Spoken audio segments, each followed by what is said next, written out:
എന്താടി തിരികെ വന്നേ? ഇന്ന് ഓഫീസില്ലേ നിനക്ക്? ഉണ്ടമ്മേ, കുറച്ച് കഴിഞ്ഞ് ലേറ്റ് ആയിട്ട് പോവാന്ന് വിചാരിച്ചു. അതെന്തിനാ ലേറ്റ്? കെട്ടി ഒരുങ്ങി വീട്ടിൽ നിന്ന് ഇറങ്ങിയതല്ലേ, ഇനി തിരിച്ചു കയറണ്ട. വേഗം പോവാൻ നോക്ക്. അമ്മ അമ്മ അമ്മ അമ്മ അമ്മ അമ്മ പ്ലീസ്. അതെ, രവി സാർ ഇവിടേക്ക് വരുന്നെന്ന് പറഞ്ഞമ്മേ. ഇങ്ങോട്ടോ? എന്തിന്? നീ പറഞ്ഞോ സാറിനോട് ഇങ്ങോട്ട് വരാൻ? അയ്യോ അമ്മേ, ദൈവത്തിനാണ് ഞാൻ വരാൻ പറഞ്ഞതല്ല. കഴിഞ്ഞ ദിവസം ഞാൻ പറഞ്ഞിരുന്നില്ലേ അച്ഛനോട് സംസാരിക്കാൻ ഇവിടേക്ക് വരാന്ന് സാറ് പറഞ്ഞിരുന്നു. ഇപ്പൊ ഫോൺ വിളിച്ചിരുന്നു, ഇപ്പൊ തന്നെ ഇങ്ങോട്ട് വരാൻ പോണെന്ന് പറയുന്നത്. ഞാൻ വരണ്ടെന്ന് പറഞ്ഞതാ, പക്ഷെ കേൾക്കുന്ന ലക്ഷണം ഇല്ല. എനിക്ക് എന്ത് ചെയ്യണമെന്ന് അറിയില്ല അമ്മേ. പ്ലീസ് അമ്മേ, അമ്മ എന്നെ ഒന്ന് സഹായിക്കണം. അമ്മ എന്തെങ്കിലും ഒരു വഴി ആലോചിക്കേ പ്ലീസ്. ആസത്തെ ഓരോന്ന് വരുത്തി വെച്ചിട്ട് എനിക്ക് ജോലി ഉണ്ടാക്കി വെക്കുന്നോ?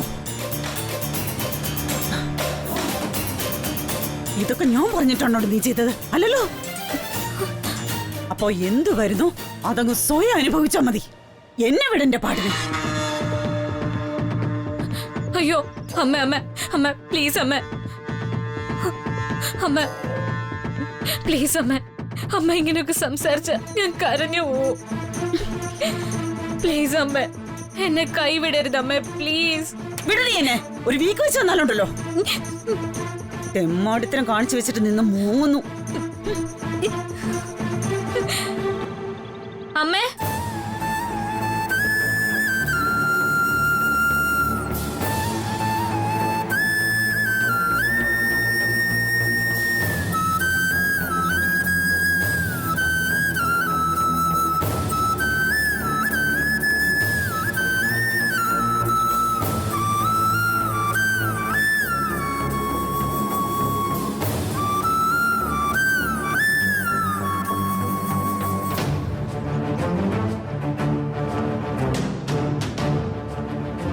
ഇതിൽ ഞാൻ എന്തെങ്കിലും ചെയ്യണമെന്നുണ്ടെങ്കിലേ നീ ഇനി ഒന്നിലും ഇടപെടാൻ പാടില്ല. അങ്ങനെ ഇങ്ങനെ ചെയ്യുന്ന എന്നെ പഠിപ്പിക്കാൻ വരരുത്. അച്ഛനാണെങ്കിൽ ഈ അടുത്ത കാലത്തായി സങ്കടപ്പെടുത്തുന്ന കാര്യങ്ങൾ കേട്ട അപ്പ BP കൂടും. അച്ഛനോട് ഇതുപോലത്തെ കാര്യങ്ങൾ ഒറ്റയടിക്ക് പറഞ്ഞാൽ ശരിയാവില്ല. ഞാൻ സൗകര്യം പോലെ ആലോചിച്ച് അച്ഛനോട് പറഞ്ഞോളാം. ഞാൻ നോക്കട്ടെ എങ്ങനെ ഏതാന്ന്. ശരിയമ്മ, ഞാനൊന്നും പറയില്ല. അമ്മ തന്നെ സംസാരിക്കേ. അമ്മ സംസാരിച്ചാലേ ശരിയാവൂ. അമ്മ അമ്മ അമ്മ അമ്മ താങ്ക് യു അമ്മ, താങ്ക് യു വെരി മച്ച്. വിടരുകൈ. അവിടെ ഒരു താങ്ക് യു. ആദ്യം രവി സാറിനെ ഫോൺ വിളിച്ച് ഇങ്ങോട്ട് വരണ്ടെന്ന് പറയും. അതാണ് ഇപ്പൊ ചെയ്യേണ്ട കാര്യം. അമ്മ അതിപ്പോ ഒരതിപ്പോഴും ഇല്ല. ഇപ്പോ ഞാൻ പറയുന്ന പോലെ കേക്ക് നീ. അല്ലെങ്കിൽ ഒടുവിൽ കാര്യങ്ങൾ എന്റെ കയ്യിൽ നിൽക്കാതെ വരും. എല്ലാം താറുമാറാകും കാര്യങ്ങള്. പക്ഷെ ഞാൻ എങ്ങനെയമ്മേ സാറിനെ വിളിച്ച് വരണ്ടെന്ന് പറയുന്നേ? എത്ര നാളായിട്ട് ഞങ്ങൾ പ്ലാൻ ചെയ്യുന്നതാ. എനിക്ക് തോന്നിയ പോലെ ചെയ്. മേലല്ല എന്റെ പിന്നാലെ വരരുത്. തിരിഞ്ഞു നോക്കില്ല ഞാൻ. അമ്മ അമ്മ അമ്മ ശരി അമ്മ, ഞാൻ സാറിനെ വിളിക്കാം. അമ്മ ഞങ്ങൾ ഉപേക്ഷിക്കരുത് പ്ലീസ്.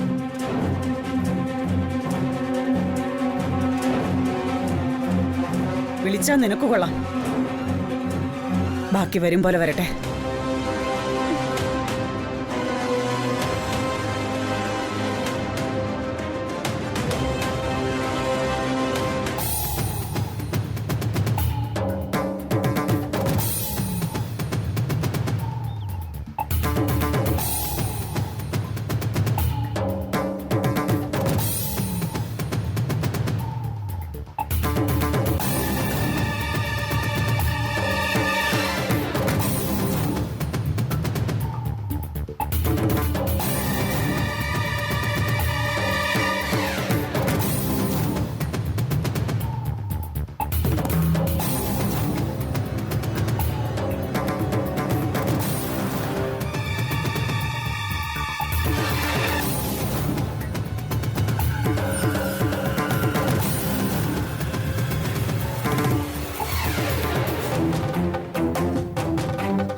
കുഞ്ഞമ്മ എന്താ ഇവിടെ വന്നിരിക്കുന്നത്?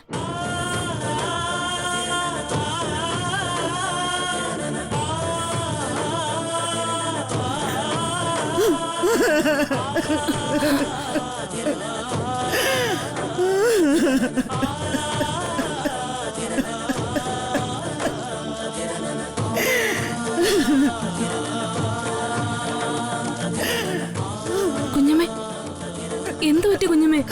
എന്താ ഇത്? കുഞ്ഞമ്മേ കരയല്ലേ? ആരെങ്കിലും കണ്ട എന്ത് വിചാരിക്കും?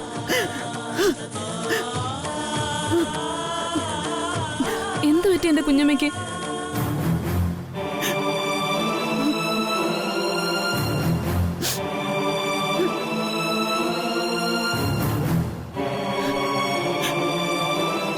നീ ശ്രീയെ കുറിച്ച് സംശയം പറഞ്ഞപ്പോ ഞാൻ എന്തൊക്കെയോ നിന്നെ പറഞ്ഞു. മനസ്സുരുകി ശപിക്കാൻ വരെ കൈ ഉയർത്തി. ഇപ്പൊ ഞാനതിൽ ദുഃഖിക്കുന്നു. കാരണം നിന്റെ സംശയം ശരിയായിരുന്നു മായേ.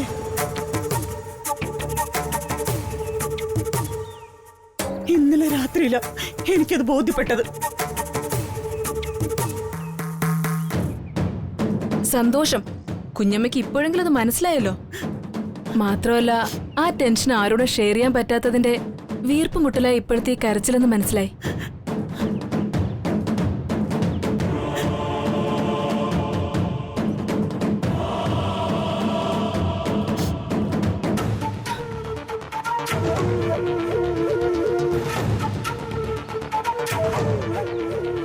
ഏതായാലും നടന്നത് നടന്നു.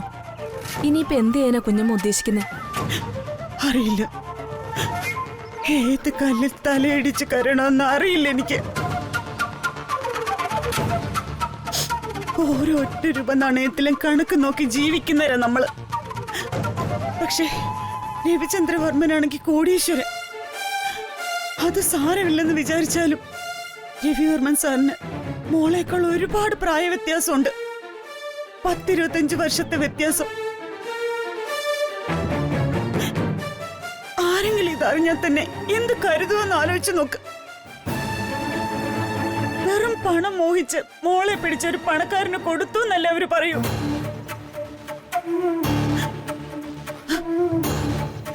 അത് കേൾക്കുമ്പോ എങ്ങനെ സമാധാനത്തോടെ നമുക്ക് ജീവിക്കാൻ പറ്റും?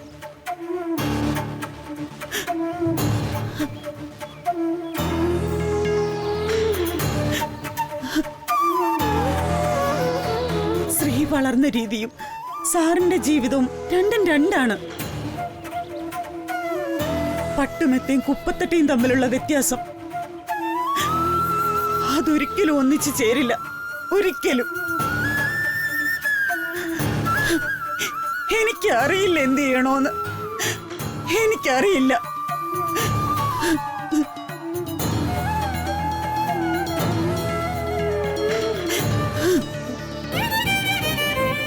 ഇനി വിഷമിച്ചിട്ടോ ദേഷ്യപ്പെട്ടിട്ടോ ഒരു കാര്യമില്ല കുഞ്ഞമ്മേ. ഈ പ്രായത്തിലെ ചെറുപ്പക്കാർക്ക് എല്ലാം നിസ്സാരവാ.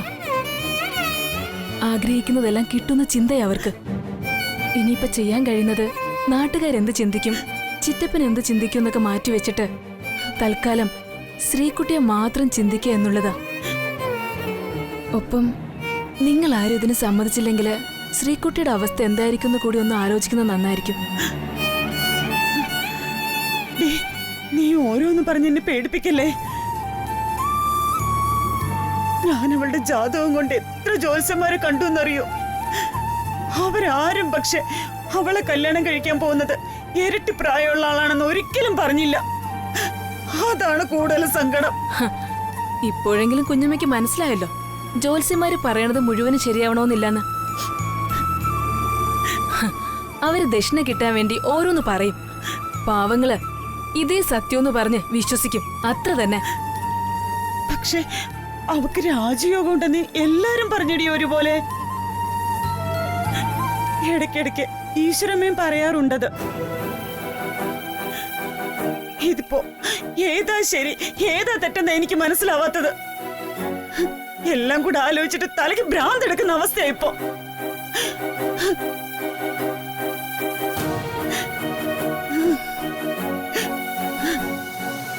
മനസ്സിലായി കുഞ്ഞമ്മേ, മനസ്സിലായി. ഇക്കാര്യത്തില് നമുക്ക് തന്നെ ഇത്രയും ടെൻഷനാവുമ്പോ പാവം ശ്രീകുട്ടി, അവളുടെ അവസ്ഥയൊന്ന് ആലോചിച്ച് നോക്ക്. അവൾക്കും ചില സ്വപ്നങ്ങൾ കാണില്ലേ? കുഞ്ഞമ്മീത് വിലയ്ക്കുക, അത് അവളെ തളർത്തിക്കളയോന്ന് ആർക്കറിയാം.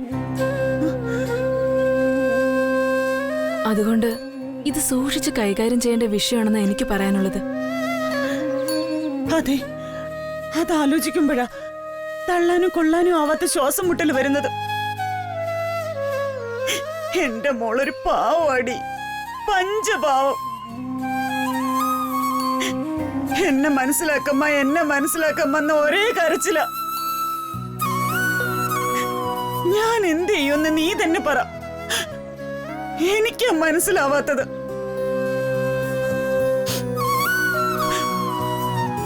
ഇനി എന്തുണ്ടായാലും അതിനാ കരിക്കോത്തിയമ്മ തന്നെ ഉത്തരം തരട്ടെ. അല്ലാതെ ഞാൻ എന്ത് പറയാനാണ്?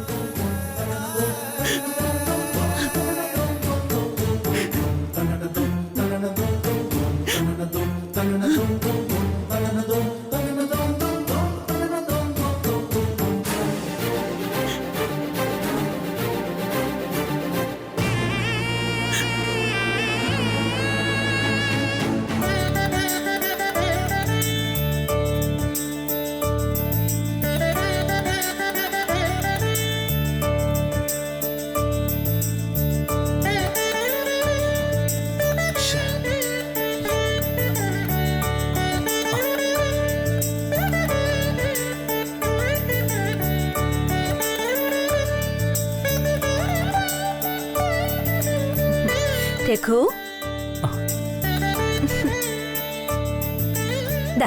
ഇത് ഞാൻ ഉണ്ടാക്കിയതാ, കഴിച്ചു നോക്ക്.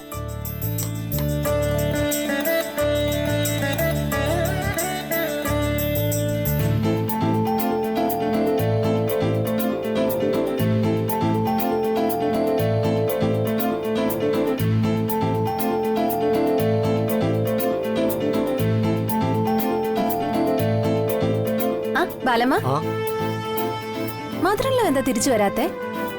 കുറെ നാളുകൾക്ക് ശേഷം ബന്ധുക്കളെല്ലാം ഒരുമിച്ച് കണ്ടല്ലേ, കൂടെ സപ്താഹവും. 1-2 ദിവസം കഴിഞ്ഞിട്ട് പ്രതീക്ഷിച്ചാ മതി. എനിക്ക് തോന്നി. ഏതായാലും ഒരു കുഴപ്പം മാത്രമേ ഉള്ളൂ. ബ്രദറിൻലോ നമ്മുടെ സീക്രട്ട് റൂമിൽ കയറി തപസ് തുടങ്ങിയിട്ടുണ്ട്.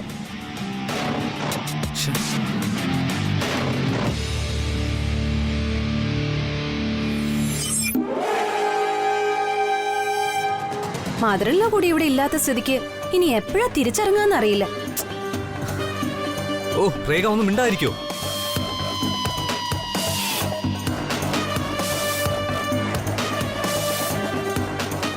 ഞാനിവിടെ ഒരു മെയിലിന്റെ മറുപടിക്കുള്ള പോയിന്റ് കിട്ടാതെ ടെൻഷൻ അടിച്ചിരിക്കുക.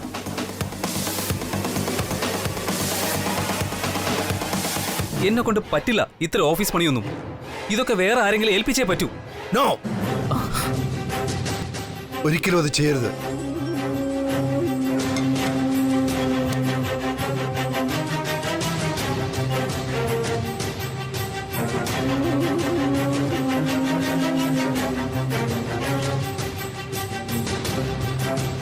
അവനവൻ ചെയ്യാൻ ഏൽക്കുന്ന ജോലികൾ അവനവൻ തന്നെ ചെയ്യണം. അതിന് മടിയാണെങ്കിൽ ഒരിക്കലും അത് ഏൽക്കരുത്.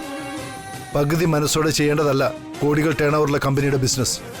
ഐ എം സോറി ഏട്ടായി, വെരി സോറി.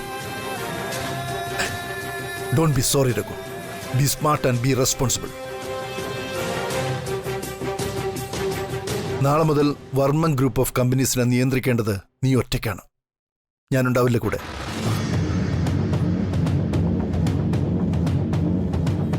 വാട്ട്? ഞാൻ ഒറ്റയ്ക്കോ? എന്താ ഏട്ടാ ഈ പറയുന്നത്? Are you joking? അല്ല, ഞാൻ വളരെ സീരിയസ് ആയിട്ടാണ് പറയുന്നത്. വർമ്മൻ ഗ്രൂപ്പ് ഓഫ് കമ്പനീസിന്റെ ഭരണ ചുമതല ഞാൻ വിട്ടു. ഇതാണ് ചുമതല കൈമാറിക്കൊണ്ട് ഞാൻ ഒപ്പിട്ട പേപ്പേഴ്സ്. പിടിക്ക്.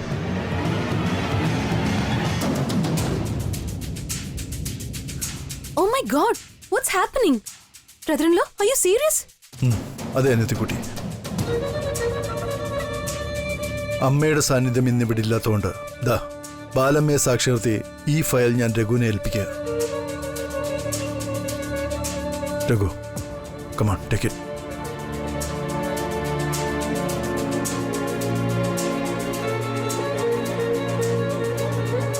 Take it, I say!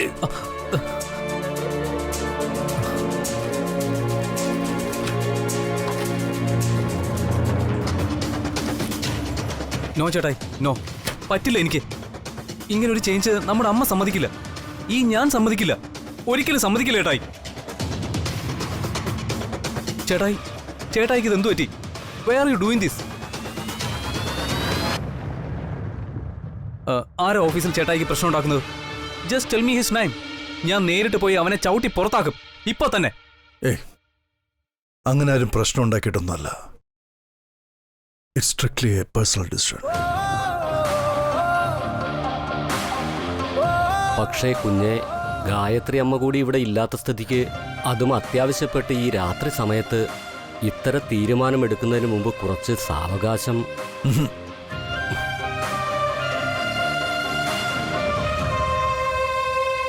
അമ്മയോട് ബാലമ്മ തന്നെ വിവരം വിളിച്ച് പറഞ്ഞാൽ മതി.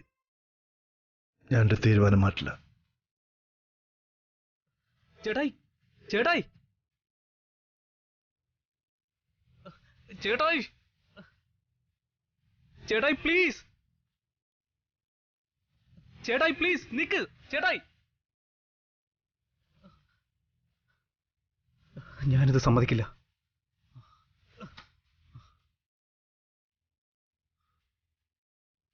No no no no no no no, ഞാനിത് സമ്മതിക്കില്ല. നോ, ഞാൻ സമ്മതിക്കില്ല. നോ നോ, സമ്മതിക്കില്ല ഞാൻ. No no no no no, ഞാൻ സമ്മതിക്കില്ല. ഇത് ഞാൻ സമ്മതിക്കില്ല. No no no.